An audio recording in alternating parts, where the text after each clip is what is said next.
तर भीड हत्या प्रकरणात जर कुणाचा संबंध नसेल तर कारवाईचा प्रश्नच नाही. धनंजय मुंडे दोषी असतील तरच राजीनामा घेण्याची अजितदादांची भूमिका.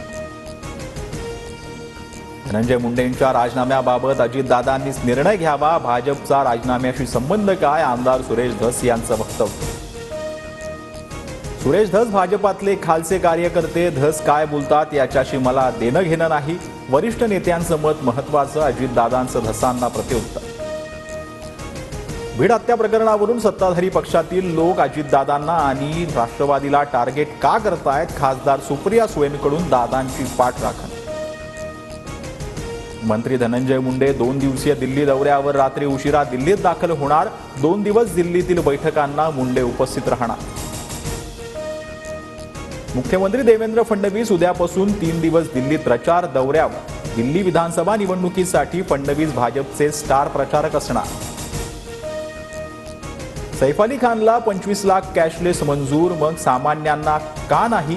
मेडिक्लेम संघटनेची आयरेडाकडे तक्रार. सेलिब्रिटीजला देण्यात येणाऱ्या विशेष वागणुकीवर प्रश्न उपस्थित.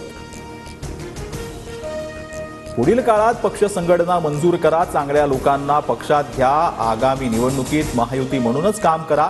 देवगिरीवरील बैठकीत अजितदादांच्या आमदारांना सूचना. स्थानिक स्वराज्य संस्थांच्या निवडणुकांबाबत सुनावणी लांबणीवर. सर्वोच्च न्यायालयात 25 फेब्रुवारीला सुनावणी होणार. प्रकरण पुन्हा एकदा मेन्शन केलं जाणार. राज्यात आर्टिफिशियल इंटेलिजन्स विद्यापीठाची स्थापना होणार. उच्च आणि तंत्रशिक्षण विभागाचा मोठा निर्णय. समिती गठीत करण्याचे मंत्री चंद्रकांत पाटलांच्या सूचना. मुंबईतील सिद्धिविनायक मंदिरात भाविकांसाठी ड्रेस कोड लागू. शॉर्ट कपड्यांवर बंदी. भारतीय परंपरेला साजेसे कपडे भाविकांनी परिधान करावेत. मंदिर प्रशासनाचं आवाहन.